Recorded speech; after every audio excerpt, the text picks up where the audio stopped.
Hi, everyone, and welcome to this information webinar on the Positive Energy Districts and Neighborhoods call. We will start this webinar of 1 hour approximately with an introduction to JPI Urban Europe from our Research and Innovation Officer, Jonas Bylund, and continue after that with a presentation on the call, followed by a Q&A session. Jonas, if you would like to start. So, good morning, everyone. Can you hear me? Thumbs up. Yes. Great. Thank you, Clara.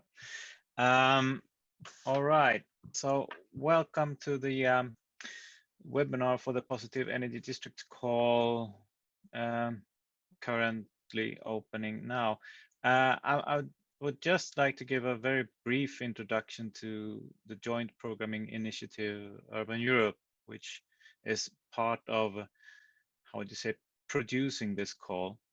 It's a member states intergovernmental initiative in a way. So one might add that JPI Urban Europe is not under the European Union in that sense, but working a lot together, partnering up, teaming up with the European Commission. And this is one of these cases, together with other networks. JPI Urban Europe is set up to support sustainable urban transformations by research and innovation, by urban research and innovation. So this is because as a societal challenge, getting urban issues right is crucial, as I guess many of you know, or we'll simply lose the planet.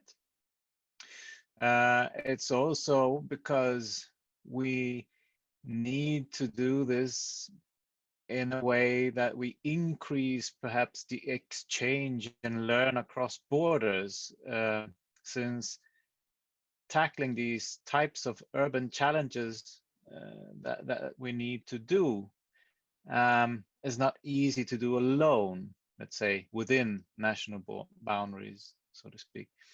So it's also because, or the need for this kind of transnational networking, transnational knowledge sharing, knowledge generation, and so on, is also because these global challenges also have very specific local particularities. In different settings, these challenges will look a bit different, and that's also where we can learn a lot from each other. Right, may I have the second? So in this context, the JPI Urban Europe vision is to be a hub and create and share knowledge and help build robust evidence for sustainable urbanization, quite simply. We currently gather, support, work, and we collaborate in 20 funding agencies across Europe. And also, if you look at the map on that side, it's not just Europe that we are working with, even if that is kind of our core, where we come from and what we kind of work closely with. We also have collaborations with the Belmont Forum, for one thing, in a call around the food, water, energy nexus called SUGI, Sustainable Urban Global Initiative. You can look,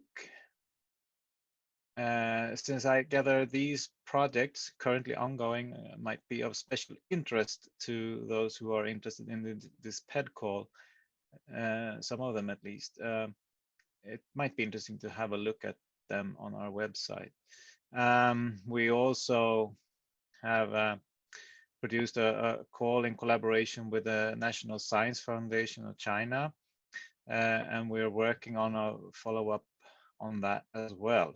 So as you see, this is not just a European issue, and we are tackling this on a global scale as well as on a very local scale, so to speak.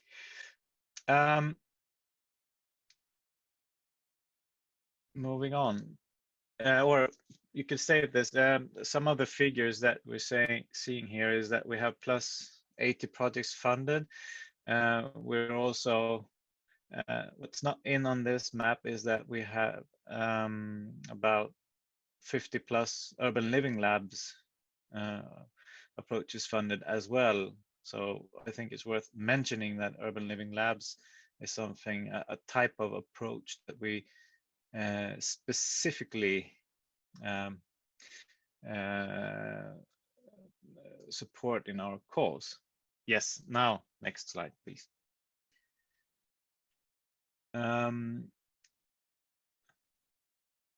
Cool. So, of course, JPI Urban Europe is kind of more than just a calls for research and innovation in that sense.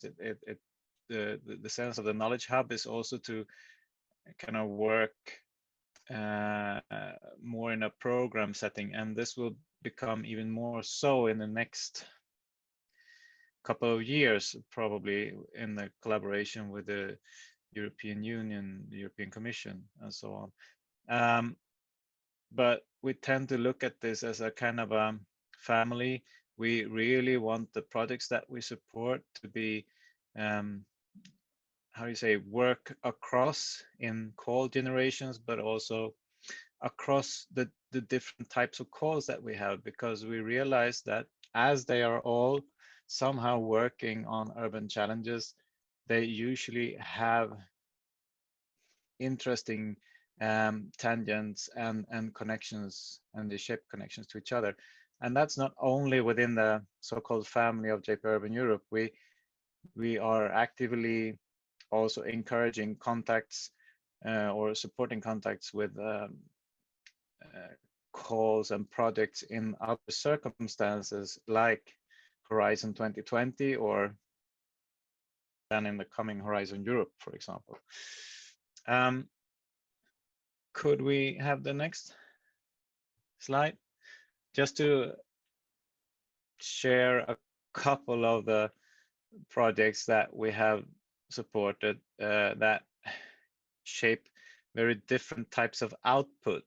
A common theme among these three projects are urban living labs in different ways, but that they also kind of work with this and shape different types of outputs. Like the first one, Smarter Labs, produced a set of guidelines on scaling up and constraints to anticipate when you're working in a local urban setting with urban living labs. The GUST, Governance of Urban Sustainability Transitions project, shared knowledge, worked up knowledge on how you gear urban living labs towards urban transitions, to really what we need to think about when we want them to really make a change in urban circumstances. And UrbatX, of course, had as one output a lab kit for those who wants to explore urban living labs and how kind of collecting, synthesizing experiences made in how you set it up and so on, how you work with it. And I guess that's just a kind of a brief appetizer for you who don't know what JPI Urban Europe does. You're very welcome to send me a mail or get in touch if you want to know something else, something more, or if you have other questions. I guess that we also have now further in this webinar, probably more specific call-oriented questions on the themes and so on, which is probably better to turn to the call secretariat for. Thank you very much and good luck.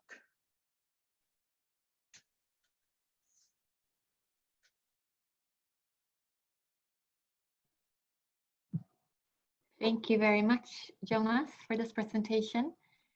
We're now going to continue with the presentation about this call with Johannes Bocksteffel and Christoph Gollner from the Austrian Research Promotion Agency.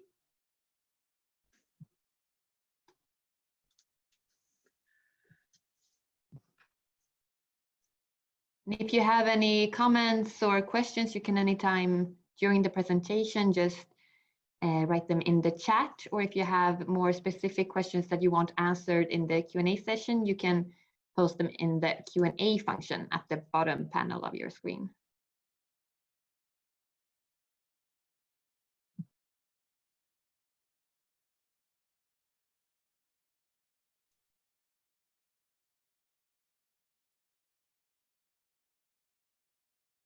Okay, good morning. My name is Christoph Gollner. I'm coordinating program manager of the PED program, program on positive energy districts and neighborhoods for sustainable urban development.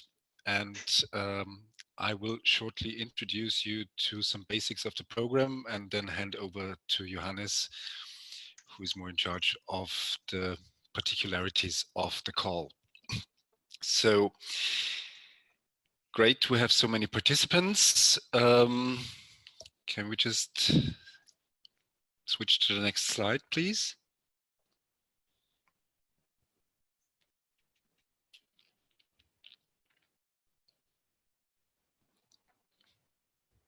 Sorry, there's some problem, but I hope I will solve it soon. I don't know why it does not work. Sometimes you have to press harder. Sorry for that. I will just I will share the screen soon again. Sorry. We start, I can also start with some introductory words. The PED program, as it is a joint initiative between the Set Plan Action 3.2, the Strategic Energy Technology Plan of the European Commission, and JPI Urban Europe. There are, if you go to the CETIS website, which I will show you shortly, there are different set plan initiatives. Okay, here we go. Oh, that's strange. Sorry, I don't know what happens here, I have to say. Yeah. I think there's a problem. Here, sorry. Here is the thing. Why is that? Okay. Yes, and I should do it this way. Okay, sorry. Okay, great. Now we have it visualized. The PED program, a transnational intergovernmental R&I program and joint initiative, as said, between Set Plan Action 3.2 and JPI Urban Europe. We've heard about JPI Urban Europe, Set Plan Actions. There is a range of different actions in the Set Plan. You can see that the different actions at the CETIS website on the right in the presentation. I would also invite you to visit the JPI Urban Europe site for more information on the general activities, but also on the PED program. You have the link here. The program has a clear mission, namely to have 100 positive energy districts in Europe by 2025, at least 100 positive energy districts and neighborhoods that are synergistically connected to the energy system in Europe. But we don't only have the technical or kind of this very mission-oriented focus. It is about, and that's why JPI Urban Europe very much comes into play. It is not about, or not only about technological solution, it is about creating livable, sustainable, inclusive urban neighborhoods of the 21st century that are adapt to the challenges we are currently facing. So the goals are to integrate positive energy districts, to use them as a tool and to integrate them as part of holistic urban strategies, to have them as a tool of contributing to climate action and achieving the energy transition, we want to align different approaches. There are a wide range of approaches targeting the energy transition or climate action in Europe, and they all have their own right. And positive energy districts, I will come to that in a minute. We try to create a framework that is pretty broad, where different approaches can fit into, in order to also create solutions that are really adapt to local and regional and national conditions, conditions. And one of the main aspects of the program is to really focus on the cities, on the needs of the cities. What do they need to be supported, to be able to implement these positive energy districts in their urban strategies. Next slide, please. I've mentioned it before. The PED program has created. We are avoiding the term definition, but we created a PED reference framework that is basically based on the different functions of the energy system: energy efficiency function, energy production function, and energy flexibility function, with the target of optimizing these three functions towards climate neutrality and energy surplus, but also taking into account guiding principles like quality of life, inclusiveness, special focus on affordability and the prevention of energy poverty, sustainability in all forms: ecologic sustainability, economic sustainability, social sustainability, and resilience and security of energy supply as important guiding principles. As a program, we actively are involving and are encouraging any projects in that framework to engage stakeholders in the process, citizens in the process. We want to support to creating a political vision and a governance framework for positive energy districts, and of course, the aspect of ICT and data management is an important enabling aspect that needs to be put into consideration. Next slide, please. So this is now we had there is a definition. It's a preliminary definition. You can work with that, of course, but there are a lot of different definitions on positive energy districts around. As being said, we try to be as broad as possible in order to fit in different solutions, and we are working on strategies to operationalize this framework and definition according to the different regional and local needs. I'm not going to read through it. You can read that, and again, all information are available on the JPI Urban Europe website. But this is an offer which with you can work when preparing your proposals. Next slide, please. We also have, yep, you have to go through that. If you're probably interested, no, one back, please. Yep. We have a map. We started a mapping of projects, and we call it Europe Towards Positive Energy Districts, because we also include projects that do not have the self-proclaimed ambition of being energy positive. But to really include a wide range of different approaches that also have the possibility of being developed into positive energy districts. You can see the link here. We have currently more than 60 projects included with basic informations. We are working on we are continuously updating this, so please check back on the website. This booklet is constantly growing. Currently 29 projects do have a clear PED ambition, and as you can see, just one back shortly. As you can see here, one of the main issues, one of the main success factors for implementing is the stakeholder involvement strategies. I've said that before. And one of the main challenges is the funding, and we're trying to help to get over this challenge. I'm now handing over to Johannes. Thank you very much. And also good luck from my side. So thank you, Christoph. I hope you can hear me all. So after this presentation of the broader framework, I would like to present really now this specific call, so the pilot call that we have launched already. And we have got already a question on the chat about how is this pilot call linked to a planned AeroNet. And I can perhaps just start with that.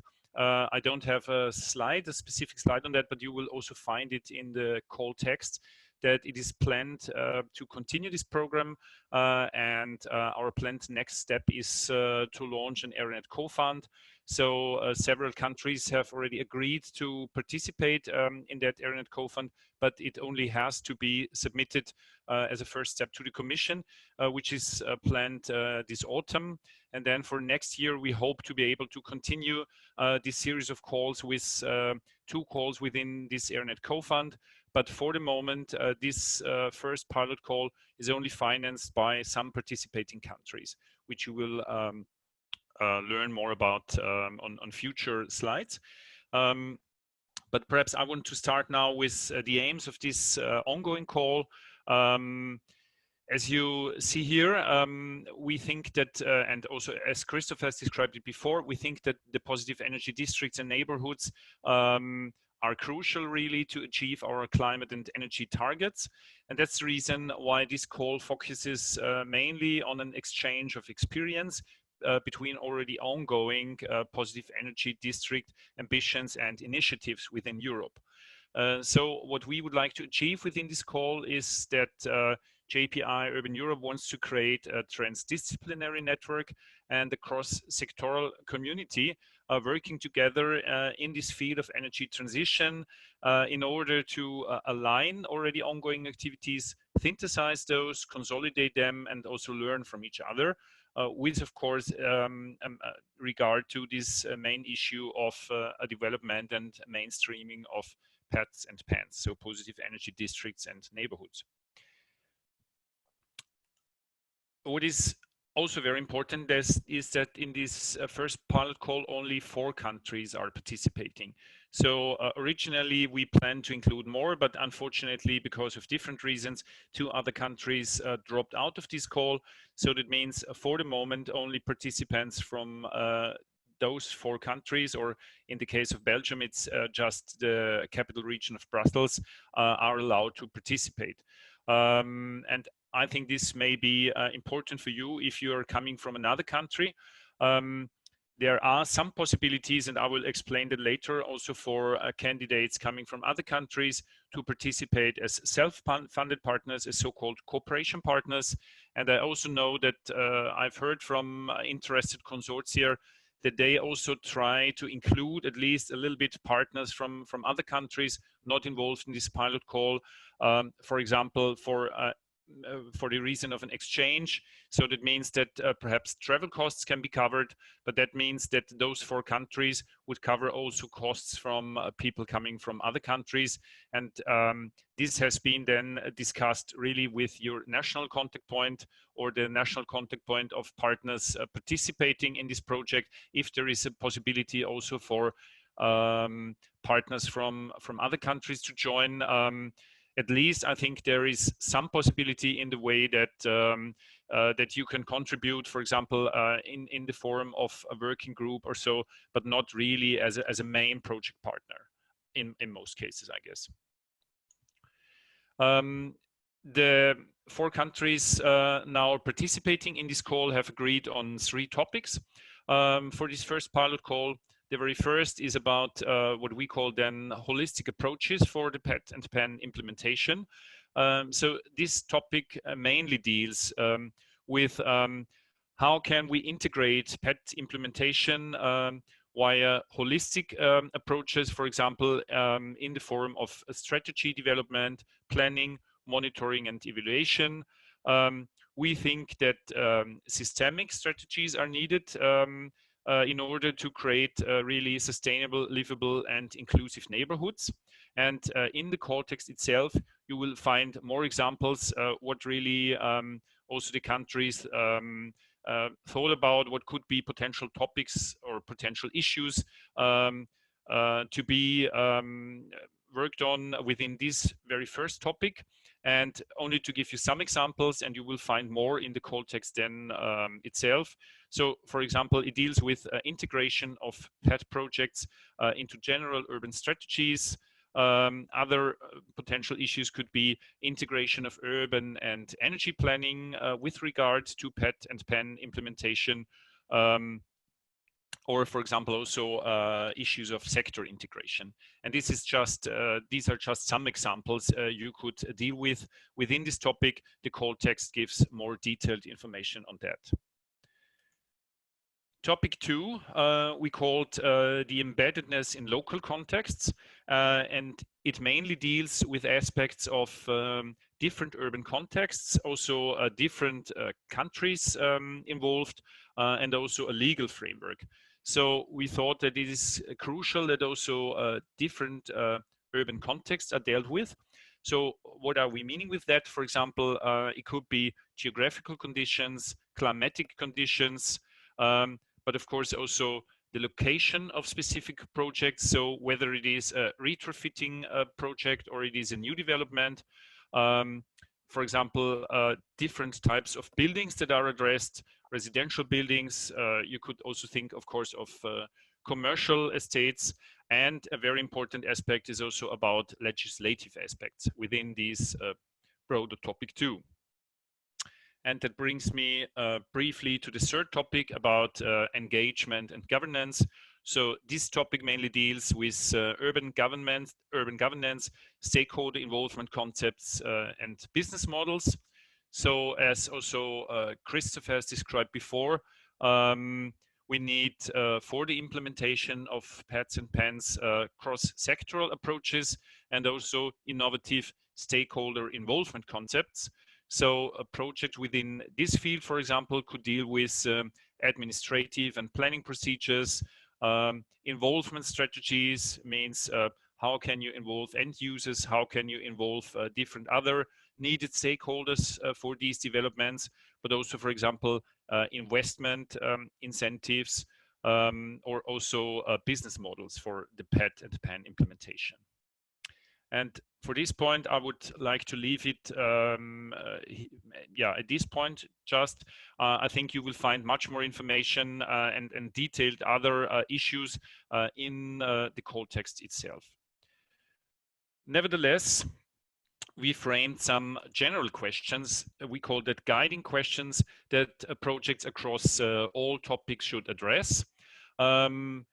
For us, it is crucial that consortium also think about what have been also success factors within projects that are already ongoing or initiatives. So we know that, of course, not in any case, it might be really a PED or PEN project already. It could be that it also is something in preparation of a PED or PEN in the future. But nevertheless, we think there are a lot of there is a lot of knowledge already on the table, which we would like you to integrate into your projects. So that means another important aspect is about critical success factors for PED and PEN implementation, but also main barriers. Then you could think about which projects or elements of projects could particularly be useful for replication in the future. What could be suitable for new urban developments, which for existing neighborhoods. So I mentioned that already before. Of course, there will be different strategies for new development versus, for example, refurbishment cases. Other issues to be dealt with could be which methodologies for the calculation of CO2 emissions are used, for example, and what could be also multiple benefits of PED and PEN implementation to the urban ecosystem as a whole. That brings me to the timeline for this call. So we finally opened the call then on the 20th of April. Originally it was planned some days before, which was then in the end not possible. So the opening was a little bit shifted then to 20th of April. It is a one-stage procedure. So you just have to submit your full proposal, and the deadline for this is the 24th of September at noon. After that, an eligibility check will take place in September and October, and the meeting of the expert panel to assess the proposals is planned for November, so that also in November 2020, a funding recommendation can be taken by the steering committee of the involved countries. And we plan then to announce also funding decisions and the results already at the end of this year, November, December 2020. And start of the project is also planned to take place already by the end of this year or next February at the latest. There will be one kickoff meeting next year, 2021. As Jonas mentioned before, for Urban Europe, it is always important also the connections between the projects, that you get to know each other. So this is all planned for the kickoff meeting. The call text also includes some information how to deal with that. So you should also foresee at least some money for those additional activities and also for those project meetings in your project plans. And there will be one final project event in 2022. Because, and the reason for this is that maximum duration of projects here within these calls is 2 years. So it's not longer term projects, so just 2 years as a maximum. What aims should projects look at? As has been several times mentioned before, for us it is very important to see a transnational benefit of your planned project, that it is an interdisciplinary project on the one hand, but also transdisciplinary, means that stakeholder groups are involved in an appropriate way, practitioners, citizen groups if needed, community groups, NGOs. And of course, we are looking very much at your project outputs and also later outcomes of the projects and the broader impacts of your proposed activities. That brings me to the transnational eligibility criteria. So, of course, within a transnational call, only transnational projects will be funded. And that means in our case here that you need at least 2 partners, 2 eligible applicants coming from 2 different countries that participate in this call. So this is our minimum requirement. And these 2 legal entities must be independent from each other and must, in both cases, be eligible for funding within the country or region. Of course, the project coordinator himself or herself must also eligible for funding by his/her national or regional agency. As I've said before, the duration of the projects is planned to not exceed 2 years. So 2 years would be the maximum duration of a project. Proposals must be written in English and respect the template form. And of course, also the forms have to be completely filled in. And the proposals itself have to be submitted via the FFG electronic submission system eCall that has been also quite often already used in previous Urban Europe calls. And I will come to that soon, to give you some information how to submit your project via this system. And of course, this has to be done before the corresponding deadlines.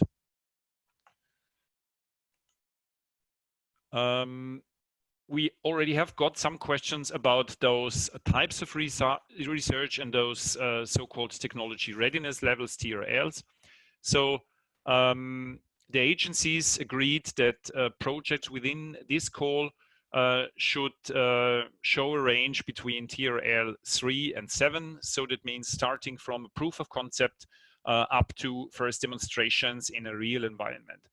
And we have already got some questions on that, because the problem, of course, with this TRL scale is always that it is a technology-oriented scale.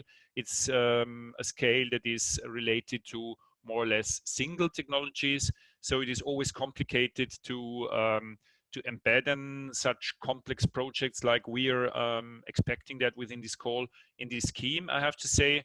But nevertheless, it should give you some guidance on what projects we are really expecting. So in any case, it must be something between applied research and perhaps already piloting and demonstration. Means that really basic research projects are not planned to be funded here.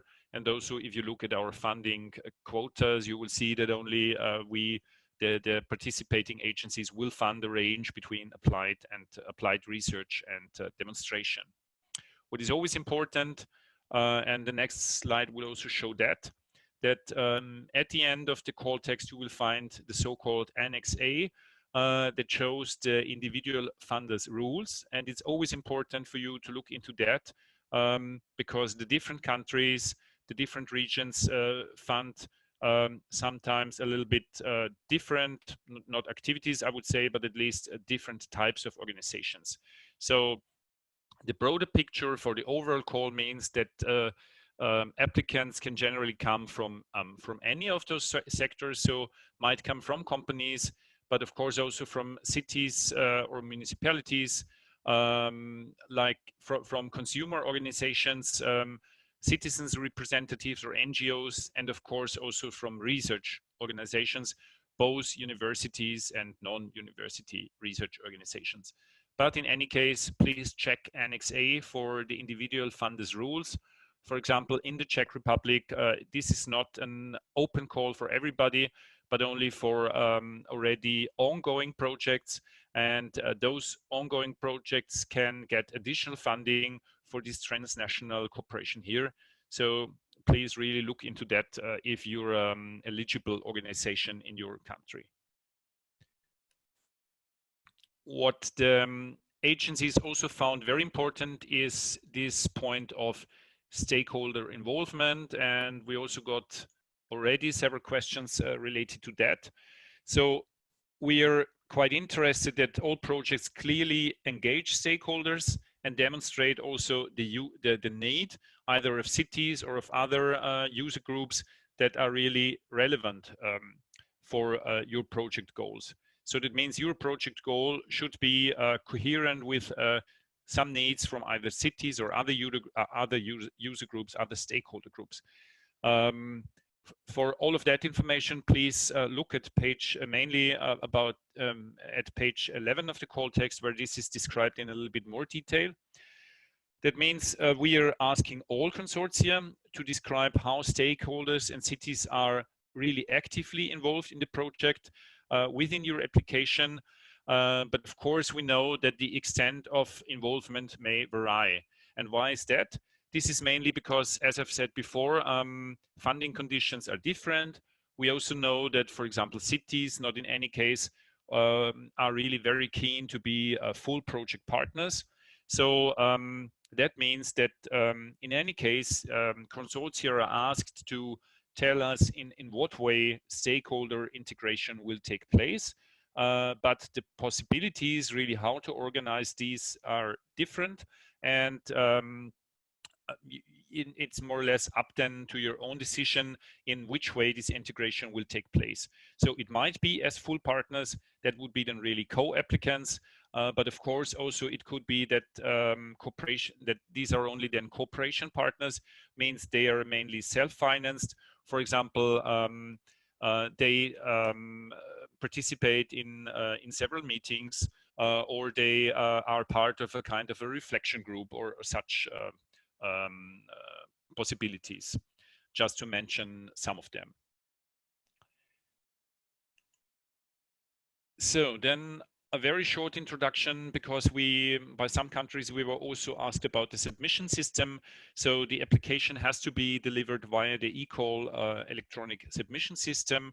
I guess at least some of you have already used that within one of our transnational calls, of our previous calls.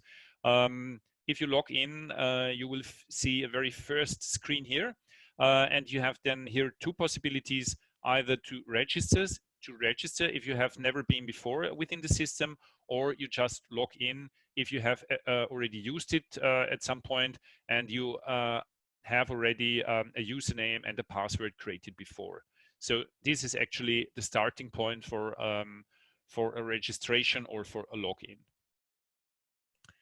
Then the next page, this is more or less a combination of two screens, so you will not see it in that way. I just wanted to point out two main issues here. When you then are logged into the ecosystem, you can see here several tabs over there, and particularly two are important for you. So this is here the starting tab, and then you will see later on there is a tab that is called projects and one that is called organization.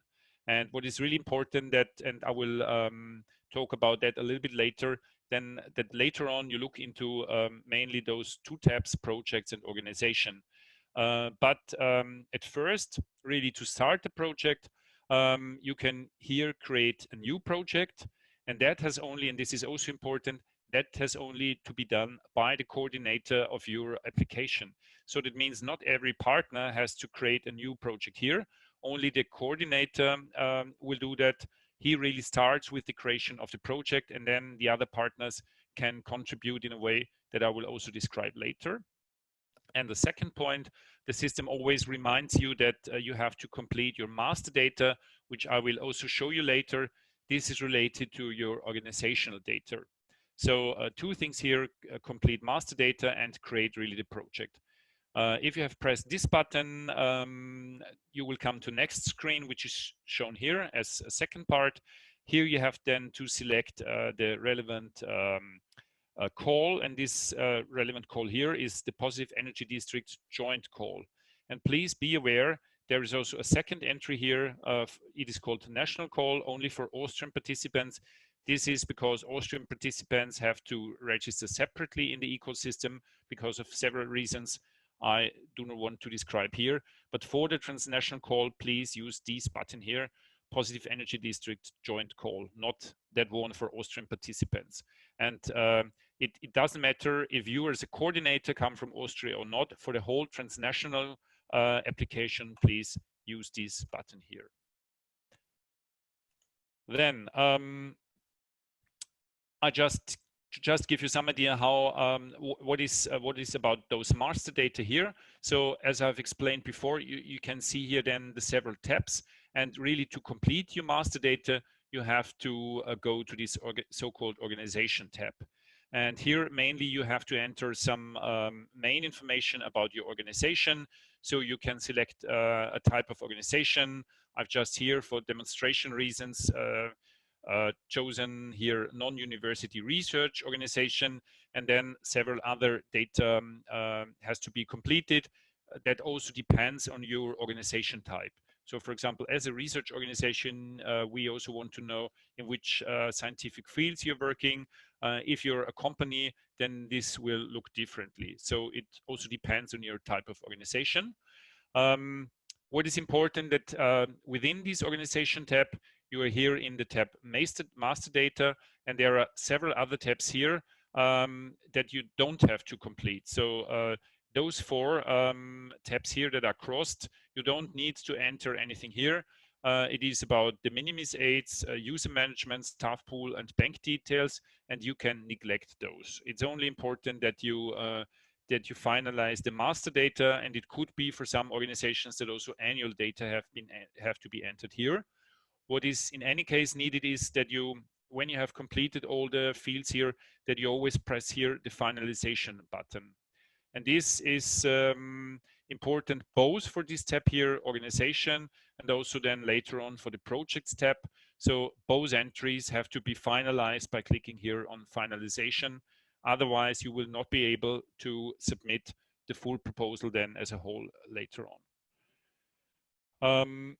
But the system always notifies you when this finalization has not been done. Then that means that you have to go back, for example, to this organization tab and press here, finalize. It brings me then later on to the projects tab, where you can then really enter the information about your project. And what I pointed out here is that there are two buttons in the upper right corner. Here you can change the language from German to English and then or back. And then there is also what we call a tutorial. So there is an online there's an online help document that you can look into, which describes really in detail the whole functions of the system. This is just the starting page then of the projects tab, where you get also again some information, some general information about the call itself. And then you have to complete the several sub-tabs here, so mainly about project data, consortium, and then also about costs. We'll go now into the details of all these tabs, just two things here. This is now the so-called core data site, where you, for example, select your project type, where you can also select then one of the 3 topics. And this is also for demonstration reasons. For example, here I've chosen topic B. What is important here that in the upload section, this is where you really upload your proposal then in the end. And when everything is finalized and also the consortium is finalized, and I will show you that later, you press here again then also the finalization button in the end. And also perhaps one important information, once you have, and this is different to other systems, once you have finalized all your entries, you're actually not able to change them again. So please also in the call text, there are some sentences on that. So as long as you're not ready with your whole application, please do not finalize it, because that would mean if it's still before the deadline, then the Secretariat has to open again the application so that you can make changes. So please really only finalize when everything is completed and everything is in the right form. It is the difference to other systems where you can finalize and then until the deadline still work on your proposal. In the case of this system, once it is finalized, you can't change it any longer. So only if it's still before the deadline, then the call secretariat can open up again the application and you can work again on it or change things. And that brings me to the last slides about how can you now really invite your project partners. How is this done and how does this work? And this is of course then only relevant again for the application coordinator. So in the tab consortium and partners, you can here, it is called here create new partner. That means you can create an invitation for a partner of your consortium. And that means your partner does not have to register or start an application beforehand. The coordinator himself, herself will then actively really involve this partner. So by creating new partner, you will come then to a next screen where you just enter the name of the company or the organization, then the country. Then it is important that an email address is entered here, and that also the role of the partner is described, if it is a scientific partner or a company partner. And via this create partner button, if you click on that, then your partner will get an invitation via email to join your consortium and to start to enter his or her data again. So that means then the partner has also to submit certain data, but this is mainly data about the organization. And then and also both tabs have to be completed again, the organization tab and the projects tab. But in the projects tab for the partner, it is only necessary to add specific contact person for this project. So that means the system distinguishes between a contact on the project level and a general contact for your organization in the organization tab, and the partner has to name both of them, but of course also people can be the same here. Okay, so this was quite a long presentation of the ecosystem, and now some final slides about matchmaking and events. The agencies are very aware that there is a need for project or for partner matchmaking and for networking between organizations. So what we have already set up is a LinkedIn group, and you find the link here. This is already online since the call start, more or less. So you can, for the moment, use this LinkedIn group for getting in contact with other people interested in this call and can describe your organization or specific interests you have, and then you will see if other people in this LinkedIn group will react to that. But we are also preparing a little bit a more professional platform. So we are planning to use the B2Match platform for matchmaking within this call. And this is just under preparation. We hope to get that online during next week. So there have been already talks with the platform, and we generally agreed on the use of it. But the specific site for this call has not been set up so far, and we hope to get this ready during next week. And we plan also to hold an online brokerage event end of June, so on the 30th of June. Also for this online brokerage event, there will be then links from the B2Match platform, so that you, if you're already registered on the platform, that you can also easily access then the brokerage event. We also plan to have at the brokerage event a pitch session where also project ideas can be presented. So more information on this will follow soon, together with the information about the B2Match platform. That brings me more or less to the very last slide about whom can you contact. So we are mainly two persons. That's on the one hand me from FFG, the Austrian Research Promotion Agency. And there is my colleague Patrick Rieden from the Viable Cities program in Sweden, who is also one of our main contacts. And we both are form the call secretariat for this call. So in the case you have further questions, just write us an email or call us, and we try to get back to you and answer your questions. And I think, yeah, there is a last slide about all the documents and where can you find them. Of course, also we will put online this presentation. And as also Christoph has mentioned before, there is an own call site on the JPI Urban Europe website. And on this site, you will find again information about the online submission system. You will find the detailed call text. You will find the presentations, for sure, of course, also the proposal form, and also a list of all national contact points. And that now really brings me to the end. So we have here again the two websites of the JPI Urban Europe and also of the set plan initiative mentioned here.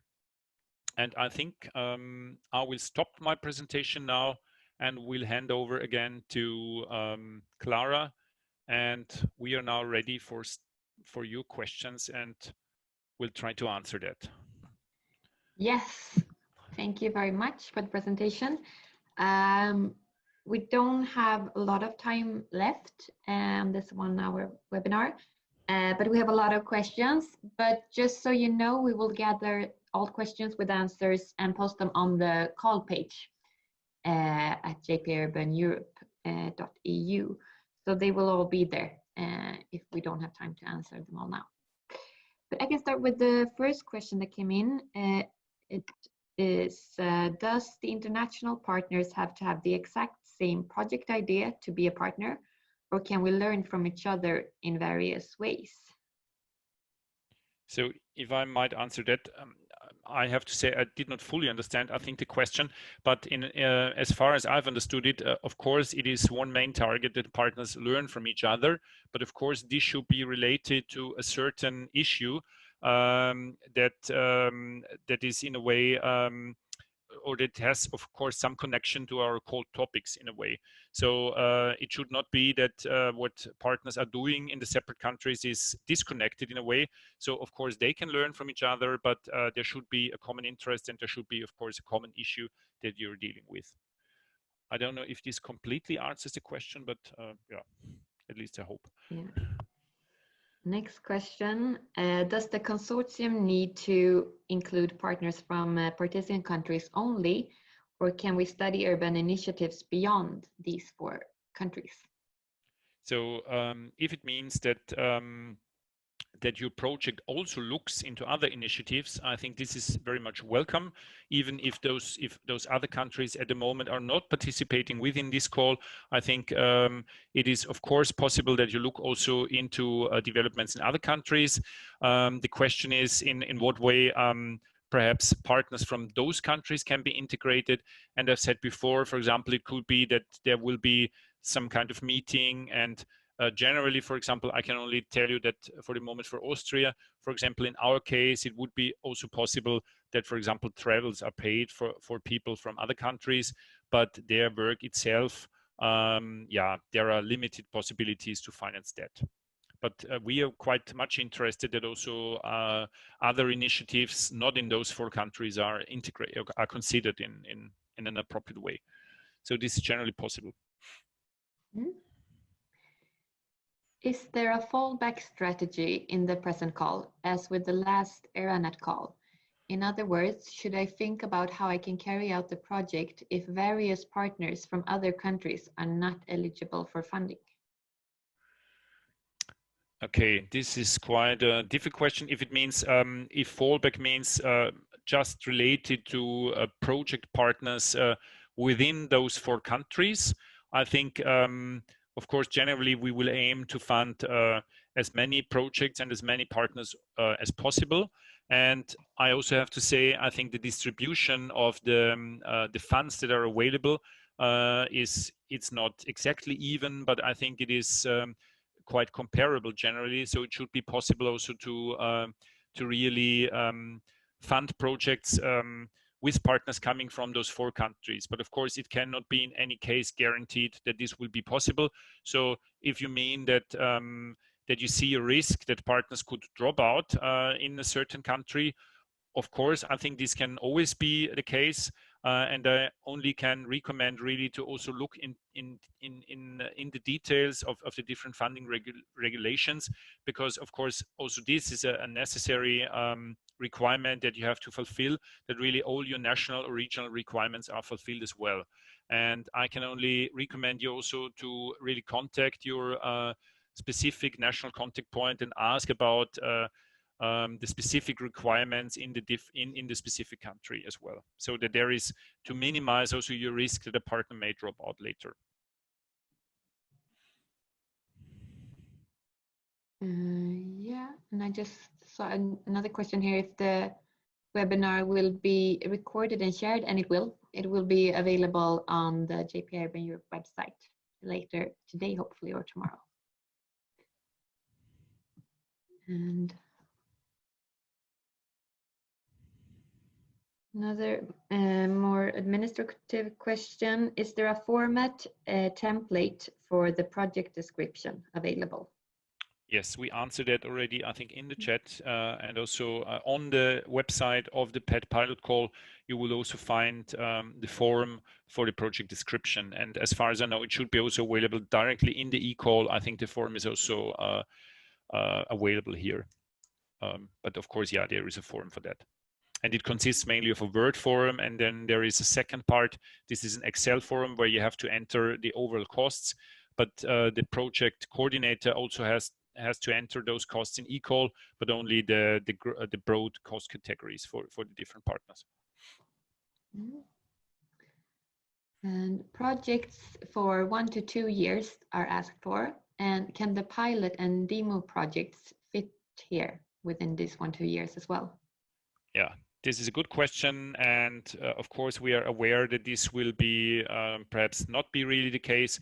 So I can tell you that for the future ERANET co-fund, there will be we will put more emphasis on that. So in comparison to this pilot call, so of course we are aware that within 1 or 2 years it's not enough time really to realize a demonstration project. But what could perhaps happen is that you prepare a demonstration project. So it could be that in a kind of piloting project or a kind of feasibility study, that you start with that already in the pilot call now, and then in the future ERANET calls, you continue your work with really a demonstration project, or perhaps also financed then later on by other national sources or other programs that are available on the national level. So generally the initiative is also really looking into aligning also national initiatives, and and I can only tell you that for the upcoming PED ERANET, this will be a very important issue. And of course, there will be then there broader opportunities, because also project durations will be longer there. Yeah, but perhaps, for example, for a feasibility, this could be possible also within this pilot activity here. Great.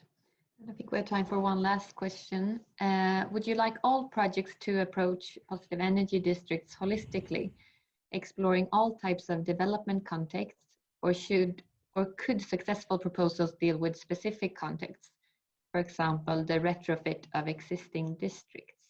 Yeah, so of course I think, and there will also, of course, also be really the need to deal only with one sub aspect. So of course you can also only concentrate on, for example, retrofitting. We only want to show generally we are open for all. So from new developments to from retrofitting to new developments. On the other hand, so both is generally possible, but of course we know that you will have to concentrate because budgets are in a way limited, and also time is limited for your project here. So yeah, of course, a concentration will be needed, but that does not mean that you should get rid of I think of the holistic approaches. I think that is what we are aiming at. But of course, your project has not to cover all aspects, and I guess this will also be not really possible within the limitations that we have. Great. And we have still some unanswered questions, but time is running up. So we will gather them all, as I just mentioned, and put them on the website, so you can go back there if your question wasn't answered live here. And we will keep the chat open for about 15 more minutes if you come to think of anything that you're wondering about. And you can always contact us and the call secretariat. I will show you the contact information just after this. Thank you very much for participating. Are there any final words from the other panelists?